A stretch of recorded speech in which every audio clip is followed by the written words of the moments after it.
प्रभु यीशु मसीह के नाम में कल तक इस प्रोग्राम में आपसे मिलकर बड़ी खुशी हो रही है। डोनाल्ड ट्रंप के द्वारा लाए गए सभी टैरिफ को यूएस सुप्रीम कोर्ट ने रोक दिया है। इससे परे चीन में यानी दक्षिण चीन में एक बहुत बड़ा भूकंप आया है, 7.1 का भूकंप। इसी के साथ ही उत्तर कोरिया ने बहुत बड़ा न्यूक्लियर मिसाइल टेस्ट किया है, जबकि दूसरी ओर पूरे संसार में बड़ी अनिश्चितता है। इन सब के बीच में आप कल तक प्रोग्राम देख रहे हैं।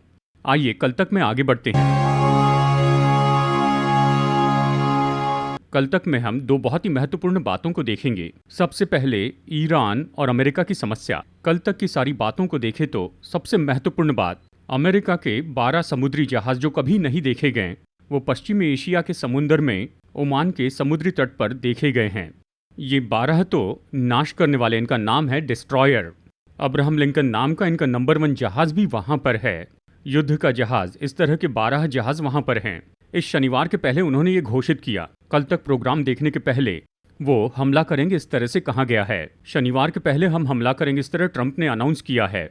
अब इसमें बहुत बड़ा ट्विस्ट क्या है पूछे तो जर्मनी, फ्रांस जैसे यूरोपियन देश भी उनकी मदद के लिए आ चुके हैं। उन्होंने भी अपने जहाज भेजे हैं। पूरी दुनिया में अभी बड़ी युद्ध की तस्वीर बन गई है। इसके आगे ध्यान से देखें तो ईरान, रशिया, चाइना, इन्होंने बहुत ही महत्वपूर्ण वॉर एक्सरसाइज की है। रशिया के जहाज चाइना के जहाज आ गए हैं, वो अभी वहां तैनात हैं। वो यही तो कह रहे हैं कि हम दूसरों के जैसे युद्ध अभ्यास कर रहे हैं, लेकिन हम इसे ऐसे देखते हैं कि उन्होंने प्लेसमेंट कर दी है, यानी ईरान, रशिया और चाइना के जहाज वहां पर तैनात हैं। इसमें एक और देखें तो अभी इस समय अमेरिका के 12 जहाज वहां हैं और वहां यूरोप के भी जहाज हैं। वो जहाज वहां तैनात है। इस तरह से बड़ी अनिश्चितता है। इसके बीच में अमेरिका रुक जाए तो भी हम लड़ते रहेंगे, ऐसे इसराइल ने कहा है। इसी समय ईरान कह रहा है ये युद्ध हमारे लिए बहुत महत्वपूर्ण है, यदि हम पर हाथ बढ़ाए तो अमेरिका का बड़ा नाश होगा, इस तरह उन्होंने घोषणा कर दी है। तो पूरे संसार के देश इसे बड़े तनाव के रूप में देख रहे हैं। शायद ये युद्ध अभी शुरू हो चुका है, क्योंकि हम ये प्रोग्राम कुछ दिनों पहले शूट करते हैं। शायद युद्ध शुरू हो चुका है और निश्चय ही अगले कल तक प्रोग्राम में मैं इसके बारे में आपको और बताऊंगा। इसके बारे में ज़ेलेंस्की ने क्या कहा है, इसके बारे में हम यहाँ पर आगे देखने वाले हैं। रशिया का ये युद्ध है जिसमें चाइना जुड़ गया है, इसे कैसे देखें, इसके लिए ज़ेलेंस्की ने कहा रशिया ने तीसरा विश्व युद्ध शुरू कर दिया है। उन्होंने यही बात कही, रशिया ने तीसरा विश्व युद्ध शुरू कर दिया और ये धीरे धीरे यूरोप में आते जा रहा है। हमें नाश करने के बाद उनका काम क्या है, यूक्रेन के बाद वो यूरोप को लेना चाहेंगे। यूक्रेन तो यूरोप के लिए उनका द्वार है, इसलिए वो हमें हथियाना चाहते हैं, ऐसे कहा। तो पहले से ही रशिया एक तरफ से ईरान को सपोर्ट कर रहा है, दूसरी तरफ यूक्रेन में जाना चाहता है। इन सबको देखे तीसरा विश्व युद्ध शुरू हो चुका है, ऐसे उन्होंने कहा। इस साल सन 2026 में मई महीने तक कुछ बहुत ही बड़ा होने की संभावना है, ऐसी चर्चा हो रही है। हमारी आंखों के सामने ये सब कुछ है। किसी भी पल ये युद्ध शुरू हो सकता है। तीसरा विश्व युद्ध, न्यूक्लियर वॉर एग्रीमेंट खत्म हो चुका है। रशिया और अमेरिका के बीच में ये खत्म हो चुका है। अब इन सब के द्वारा क्या हो रहा है, एक बहुत बड़ी युद्ध के लिए मंच तैयार हो चुका है। अब इसके साथ में दूसरी सबसे महत्वपूर्ण बात को आइए अब हम देखते हैं। अब हाल ही में ट्रंप ने महत्वपूर्ण घोषणा की है। क्या घोषणा की पूछे तो एलियंस के बारे में वो फाइल्स रिलीज करेंगे, इस तरह से कहा। काफी समय से ये सवाल पूछा जा रहा था, एलियंस क्या है। अगर इस तरह से पूछे तो दूसरे ग्रह पर रहने वाले। अब एलियन का केवल एक अर्थ नहीं, इसके बहुत से अर्थ हैं। उदाहरण के लिए मीटियोर यानी टूटे हुए ग्रह जो गिरते हैं, उनके लिए एलियन शब्द उपयोग किया जाता है। इसलिए हमारे ग्रह के बाहर से आने वाली चीजें, फॉरेन थिंग्स, ये अर्थ है। ऐसा कुछ आता है तो उसके लिए एलियन शब्द कहते हैं। लेकिन खास करके ये शब्द किनके लिए उपयोग किया जाता है, ये पूछे तो दूसरे ग्रह के लोग, दूसरे ग्रह पर रहने वाले। जैसे हम इस भूमि पर रहते हैं, वैसे बहुत से ग्रह हैं। हमारी आंखों से न दिख सके ऐसी दूरी, उन ग्रहों पर मनुष्य रहते हैं। हमारे जैसे ही मनुष्य रहते हैं, वो चाहे अलग लोग हो या ग्रहवासी हो, जैसे वो वहां पर हैं, वो जो हैं वो तो भूमि पर रहने वाले लोगों से किसी तरह से संपर्क करना चाहते हैं। ये कई समय से कहा जा रहा है। लगभग पिछले 40 साल से मैं खुद ये सुनते आ रहा हूँ। इस विषय पर बातें होती आई हैं। हाल ही के एक पॉडकास्ट में बाराक ओबामा जो अमेरिका के पूर्व राष्ट्रपति थे, उन्होंने कहा, उस पॉडकास्ट में उन्होंने क्या कहा, मैंने उनके बारे में कभी नहीं देखा, मुझे पता नहीं। एरिया 51 है, कहते हैं ये अमेरिका का सीक्रेट एरिया है। इसे 100% प्रकट नहीं किया गया है, लेकिन कुछ तो है कहा। वहाँ पर एलियन के बारे में ये गुप्त रिसर्च किए गए हैं। ये सब अमेरिका में बहुत सीक्रेट है। कुछ लोग कहते हैं जो हो रहा है उसके बारे में अमेरिका के राष्ट्रपति को भी पता नहीं है। क्या ये हमारे लिए, हमें भी ये पता नहीं। पर वो कहते हैं कि उन्होंने ऐसे 2 एलियन को पकड़ा है, उड़न तस्करी आई थी, इन्होंने उन्हें कैप्चर किया। इस तरह एलियन के बहुत से विषयों पर कहते हैं। बाराक ओबामा ने कहा एरिया 51 नाम की कोई जगह नहीं है। मैंने तो नहीं देखा है। लगभग बाराक ओबामा 8 साल तक वहां राज करते रहे। वो तो एक सक्सेसफुल प्रेसिडेंट रहे हैं। उन्हीं के समय काल में बिन लादेन को मारा था। ये तो उनका बहुत बड़ा टॉप सीक्रेट था। ऐसे व्यक्ति कहते हैं कि ये सब कुछ नहीं है क्योंकि मैंने इन्हें नहीं देखा, बट दे आर रियल, इस तरह शब्द उपयोग किए। ये सच है पर मैंने नहीं देखा। तो किस आधार पर सच है कहते हैं? एक साइंटिस्ट ने कहा वहां से कुछ सिग्नल्स आते हैं, हम इसे देखते हैं, वहां से रेडियो फ्रीक्वेंसी आती है, इस तरह से उन्होंने कहा।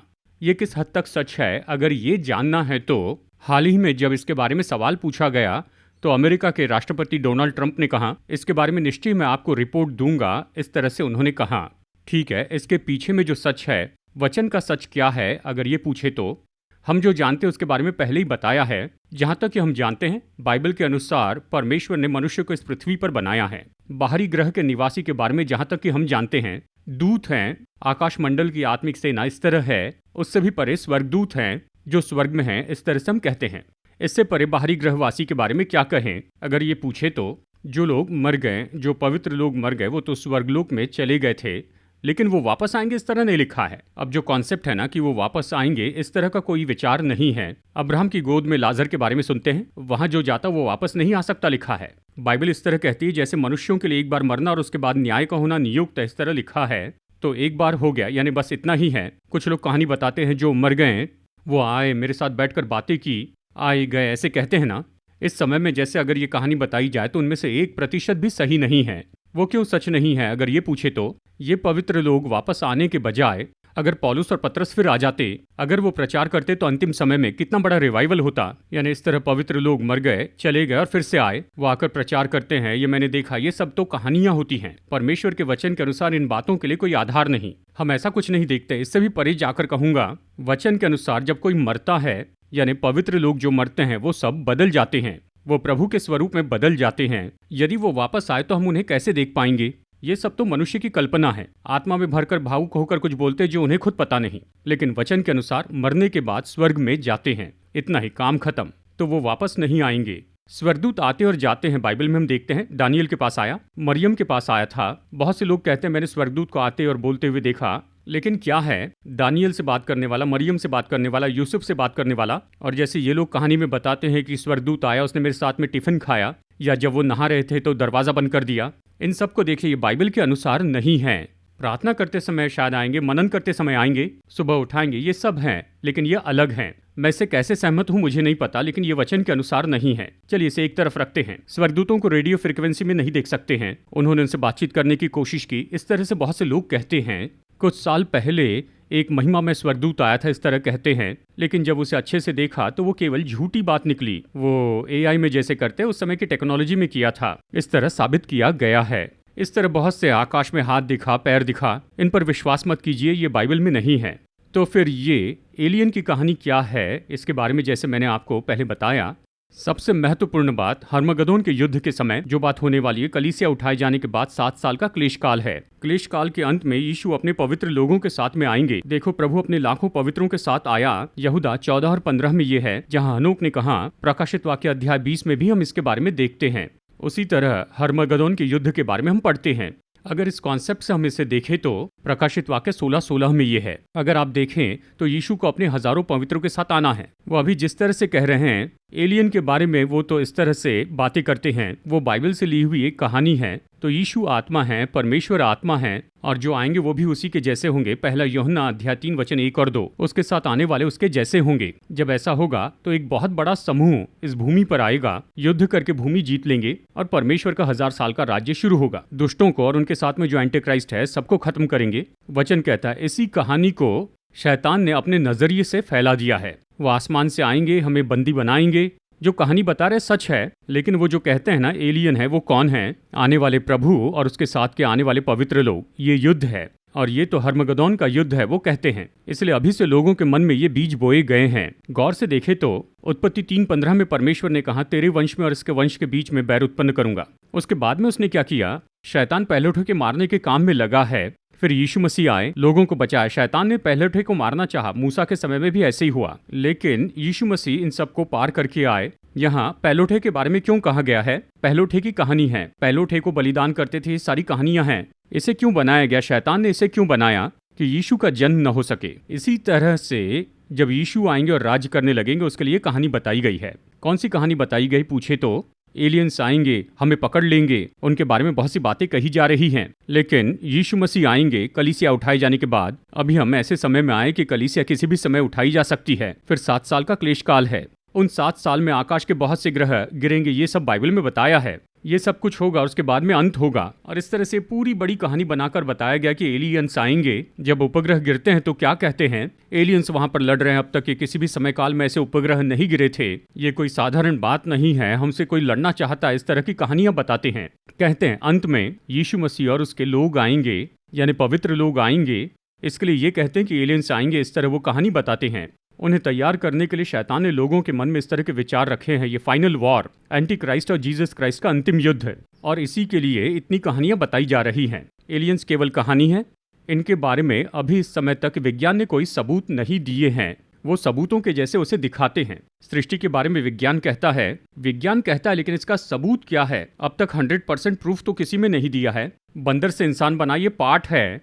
क्रोमोसोम्स तो अब तक सेट नहीं हुए, इस तरह से वैज्ञानिक कहते हैं। वो 100% साबित नहीं हुआ है। वो कहते बंदर के क्रोमोसोम्स और मनुष्य के क्रोमोसोम्स कुछ हद तक मिलते, 100% नहीं मिलते, इसमें कुछ कमी है। बहुतों के क्रोमोसोम्स कॉम्पेटेबल हैं। कहते केले में भी मनुष्य की समानता दिखाई देती है, क्योंकि क्रिएटर तो एक ही हैं। सृष्टि करते समय उसने सबको एक साथ रखा और फिर सृष्टि की थी। मेरी बात आप समझ रहे होंगे। इसी तरह से एलियन की कहानी भी एक है। विज्ञान ने इसे अपने हाथों में लिया और शैतान ने विज्ञान को अपना सहायक बनाया। तो अभी क्या हो रहा है? एलियंस के बारे में ऐसी बहुत सी कहानियां आती जाएंगी। बाइबल कहती ये सब कुछ तुम्हारा कुछ नहीं बिगाड़ेंगे। जब अंत में यीशु मसीह आएंगे तो पूरे संसार के लोग कहेंगे, देखिए हमने कहा था ना, एलियंस आएंगे, वो आ गए। ये आने वाले हर्मगदोन के युद्ध की तैयारी है। प्रभु की इच्छा हुई और प्रभु के आगमन में देरी हुई तो एक और कल तक प्रोग्राम में हम मिलेंगे। और अंत में YTV और LHM ये चैनल है, आप इसे सब्सक्राइब कीजिए। अगर इसमें समस्या आए तो उसमें देखिए, अगर उसमें समस्या आए तो आप इसमें देख सकते हैं। उससे भी परे हमारी ऐप में आप इसे देख सकते हैं। हमारी ऐप डाउनलोड कीजिए, ये सब फ्री में है, डाउनलोड करके रखिए। सेफ्टी के लिए कह रहा हूँ। अंत में YTV OTT ये क्या है ये बताऊंगा। ये OTT जल्दी ही आने वाला है, इसके बारे में मैं अनाउंसमेंट करूंगा। हमारी सेवकाई के लिए प्रार्थना कीजिए। God bless you.